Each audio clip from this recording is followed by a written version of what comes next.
সকলকে অনেক অভিনন্দন। একটা নতুন চ্যানেল আপনারা দেখতে পাচ্ছেন, যেটা স্টার্ট করা হয়েছে। তো এই চ্যানেলের যে মেন কন্টেন্ট সেটা থাকছে ট্রাভেল ব্লগিং, আর বাকি অন্যরকম যদি কিছু ডেইলি ব্লগিং বানানো যেতে পারে বা ক্রিয়েটিভ কিছু যদি আপনাদের কাছে নিয়ে আসতে পারি, আপাতত এগুলোই ইচ্ছে আছে। তো ব্লগিংয়ের আগে বেশ কিছু প্রিপারেশন থাকে, যেমন এই ধরুন চ্যানেল বানানো বা ব্লগিংয়ের জন্য যে ইকুইপমেন্টগুলো, ক্যামেরা প্লাস আরও যা জিনিসপত্র নিয়ে যাওয়ার, তো সেগুলো কিন্তু বেশ ইম্পর্ট্যান্ট।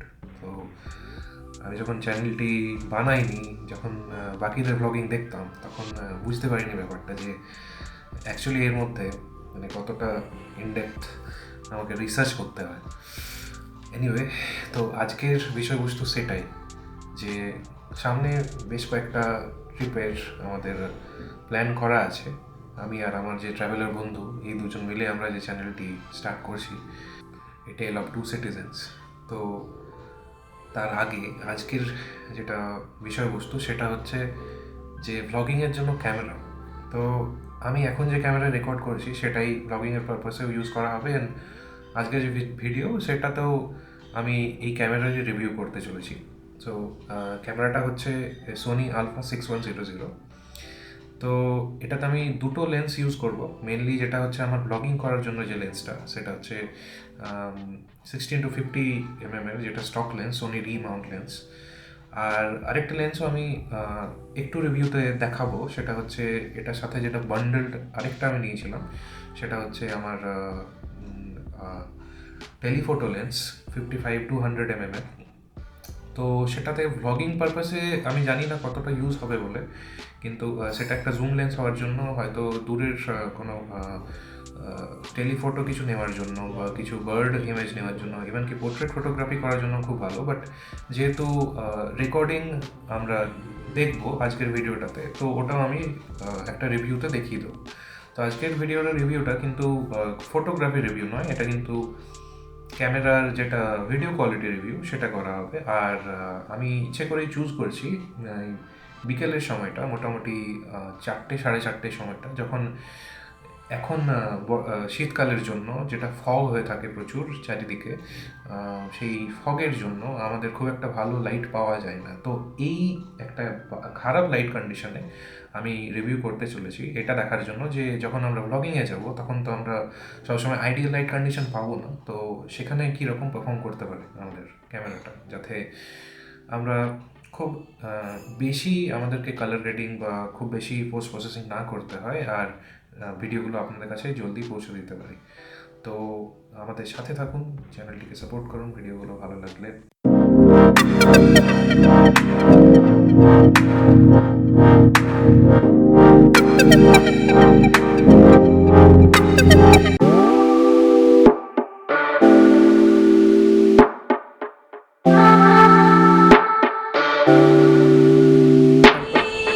সব থেকে ইম্পর্টেন্ট ব্লগিংয়ে সেটা হচ্ছে সেলফি।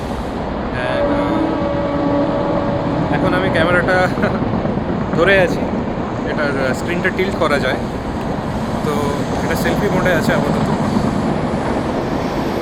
সরি, হয়তো শোনা যাচ্ছে না, কারণ একটা ট্রেন পার হয়ে যাচ্ছে জাস্ট পিছনে। তো ব্লগিংয়ের জন্য সব থেকে ইম্পর্টেন্ট যেহেতু, সেই জন্য এটাও একটা ফিচার আমার দেখার ছিল যে ক্যামেরাতে আছে কি। এটা হচ্ছে টিল্টেবল স্ক্রিন। তো যাই হোক, এটা আছে যে আমার যেটা ফেস সেটা যাতে ফোকাসে থাকে। অ্যান্ড আমি যেটা দেখতে পাচ্ছি যে অটো ফোকাস আমাকে সুন্দরভাবে ট্র্যাক করছে, সেই জন্য ব্যাকগ্রাউন্ডটা অটোমেটিকলি ব্লার হয়ে যাচ্ছে। তো যদি লাইটের অপোজিট ডিরেকশনেও চলে আসি, তাও কোনো ফোকাস নিতে অসুবিধা কিছু হচ্ছে না। একটু ওয়াক করে পরে দেখি কীরকম জিটার হয় কিনা, বা কোনো অটো ফোকাস নিতে কোনো অসুবিধা হয় কিনা। এখনও পর্যন্ত তো কিছু অসুবিধা হয়নি। রাইট, আবার বলে রাখি যে এটাও কিন্তু স্টক লেন্সে তোলা, 16-50 mm লেন্সে, কারণ সেলফির জন্য টেলিফোটো লেন্স ইউজ করার কোনো মানে হয় না। আর টেলিফোটো লেন্স ইউজ করলে আমাকে ফ্রেমে আনা সম্ভবও নয়। তো এই যে ব্যাকগ্রাউন্ডে দেখা যাচ্ছে, একটু পরে আমরা দেখে নেব যে স্ক্রিনটা ফ্লিপ করার পরে ক্যামেরাটা আবার নর্মাল পজিশনে আনা যায় কিনা, মানে নন সেলফি। ক্যামেরার একটাই লেন্স, অফকোর্স, এটার কোনো ফ্রন্ট লেন্স কিছু নেই, তো আমাকে স্ক্রিনটা ফ্লিপ করতে হয়েছে এটার জন্য।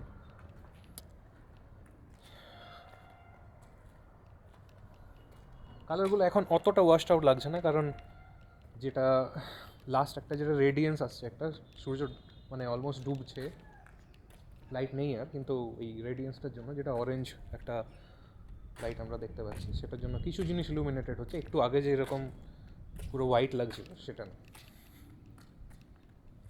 এনিওয়ে, এবার আমরা আস্তে আস্তে দেখে নিচ্ছি যে এটা অ্যাঙ্গেলটা চেঞ্জ করার পর বাস কিছুই না, আমাকে স্ক্রিনটা ফ্লিপ করতে হবে একবার, আর বাকি অটোমেটিক্যালি এটা অ্যাডজাস্ট হয়ে গেল। And that's it. আর আমাকে কিচ্ছু বিশেষ করতে হয়নি এখানে। অ্যান্ড এই হ্যান্ডি ফিচারগুলোর জন্য এখন যে কোনো ডিএসএলআর বা মিররলেস, হয়তো এটা আমি রেকর্ড করছি সোনি আলফা 6100 থেকে, তো এটা একটা মিররলেস ক্যামেরা, ডিএসএলআর থেকে একটু বেশি এক্সপেন্সিভ, একটু বেটার ভিউ পাওয়া যাচ্ছে এদিকে ওদিকের তুলনায়। তো এটা হচ্ছে 18-50 mm লেন্স। এটাও একটু জুম করে দেখানো সম্ভব, কিন্তু এটা জুমের জন্য নয়, এটা ল্যান্ডস্কেপ ফটোগ্রাফির জন্য বা ল্যান্ডস্কেপ ব্লগিংয়ের জন্য। এটা ফুল জুম করলে মোটামুটি এতটা পর্যন্ত এটা ফ্রেমে আনা যাবে।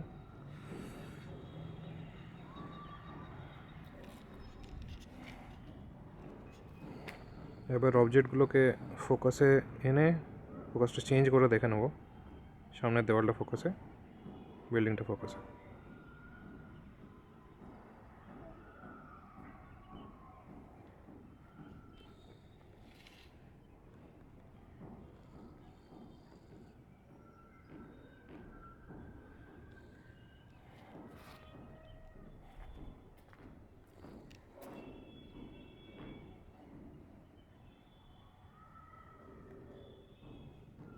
খুব কম ক্যামেরাতেই আমি এরকম একটা স্মুথ ফোকাস চেঞ্জ আমি দেখতে পাই।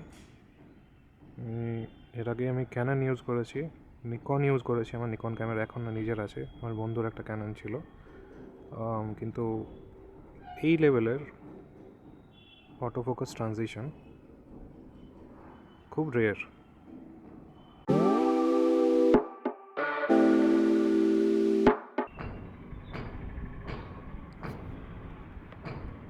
একটা এক্সট্রিমলি ট্রিকি কন্ডিশনে শুটিং করা, কারণ কি এখানে যেটা দেখা যাচ্ছে যে একটা স্ট্রং ব্যাকলাইট আছে, প্লাস এখন যে টাইম অফ ডে, তো কোনো কিছুই প্রপারলি ইলুমিনেটেড নয়। আর আমি শুটিং করছি এখন একটা 55-200 mm লেন্সে। তো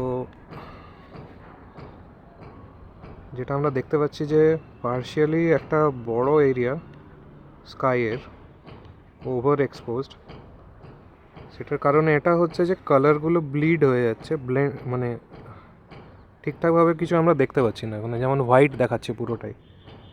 একটু উপরে ওঠালে তখন একটা হালকা অরেঞ্জ কালারের আমরা একটা হাইলাইট দেখতে পাচ্ছি। যদি একটু সরে আসা যায় তাহলে ভেজিটেশনটাও সেরকম একটা ওয়াশড আউট একটা কালার আমরা দেখতে পাবো, কারণ এখানে কোনো আপাতত প্রপার লাইট সোর্স নেই। যেটা দেখা যাচ্ছে যে ফগের জন্য পুরো জায়গাটা এখন ঢেকে আছে। এটা কিন্তু ন্যাচারাল কালার নয় ভেজিটেশনের, যদি ঠিকঠাক লাইট কন্ডিশনে তোলা হতো এটা প্রপার গ্রিন লাশ একটা ভাইব্রেন্স আসতো। তো এটা কালার গ্রেডিং করে ঠিক করা সম্ভব, বাট আমার দেখার ইচ্ছে ছিল যে ক্যামেরা একটা মানে খারাপ লাইটিং কন্ডিশনে কীরকমভাবে ডিল করতে পারে, সেই জন্য এটা চুজ করা।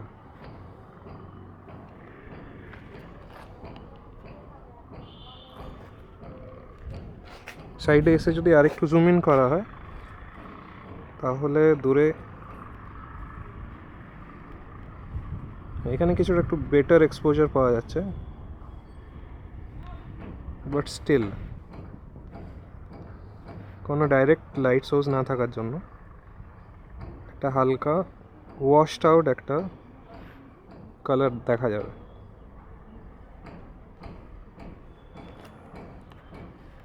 এটা ফুল জুম করে দেখা যাক। ফুল জুম করলে বেশ ক্লিয়ারই আসছে। এটা ফটো নিলে পরে আরও বেশি একটু ক্লিয়ার আসবে। এখন আমি আপাতত 1080p-তে রেকর্ড করছি, 4K করলে আর একটু বেশি ক্লিয়ার আসতো। বাট হ্যাঁ, ইমেজ কিন্তু স্টেবিলাইজড, আমি যেটা ফিল করতে পারছি, এটা যেটা ইনবিল্ট ইমেজ স্টেবিলাইজেশন বেশ ভালো কাজ করছে। আর এখানে কিন্তু আমি অটো ফোকাসে আমি আপাতত এটা রেকর্ড করছি। অটো ফোকাসে ফাংশনে কিন্তু দুর্দান্তভাবে সুইচ করলো, একটু আগেই আমি দেখতে পেলাম, এই জাস্ট এক্ষুনি। আবার একটু উপরে গেলে পরে একটু ট্রিকি। হ্যাঁ, এই জিনিসটা আমি কিন্তু কিছু করিনি, এটা অটোমেটিক্যালি কিন্তু ক্যামেরা নিজেকে লেন্সটাকে অ্যাডজাস্ট করে নিচ্ছে। তো I am quite impressed with the product, I have to say. কারণ এই লাইট কন্ডিশনে যে ক্যামেরা ভালো পারফর্ম করতে পারে, এইচডি ভিডিও হচ্ছে, নট 4K, স্টিল লাইক কালার্সগুলো কিন্তু ন্যাচারাল। এরপর যদি এখানে গ্রেডিয়েন্ট ইউজ করা হয়, কালার গ্রেডিং ইউজ করা হয়, তাহলে কিন্তু এটাই অনেকটা আরও বেশি আমরা কিছু ডিটেল পাবো।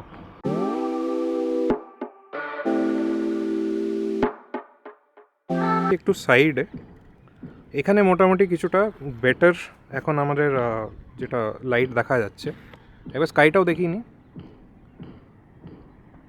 হালকা হালকা মেঘ দেখতে পাওয়া যাচ্ছে এখনও পর্যন্ত, যদিও কোনো ডাইরেক্ট লাইট সোর্স নেই।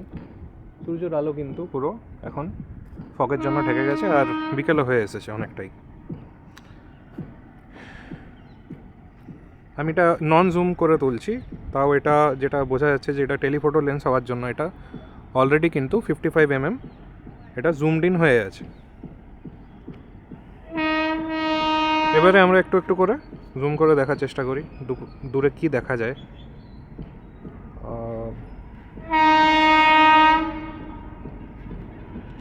ফুল জুম করছি, ভিউ ফান্ডারে চোখ নিলাম।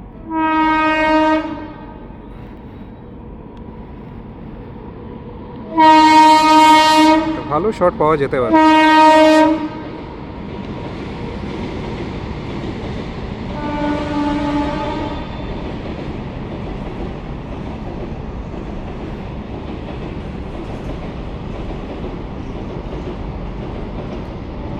টু 200mm ম্যাক্স জুম এটা। যখন রাত্রি হয়ে যায় তখন এখানের যে পাওয়ার গ্রিডগুলো আছে ওখানে কিন্তু বেশ ভালো একটা ভিউ দেখা যায় যখন লাইটগুলো জ্বলে ওঠে। এই যে এখানটা, জাস্ট এখানটা।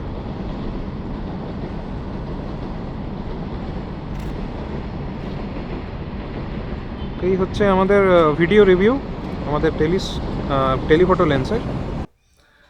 তো আজকের ভিডিও এই পর্যন্তই। আপনারা তখন দেখলেন যে আমি দুটো লেন্স ইউজ করে আমি দেখালাম যে ভিডিওর ইমেজ কোয়ালিটি কীরকম থাকছে, প্লাস আমি ইমেজটা ক্যামেরাটা টিল্ট করেও, এখন যেরকম পজিশনে ক্যামেরাটা আছে ক্যামেরাটা টিল্ট করেও দেখালাম যে ব্লগিংয়ের ক্ষেত্রে আমরা যখন নিজেদের রেকর্ডিং করব তখন কীরকম কোয়ালিটিতে আসতে পারে।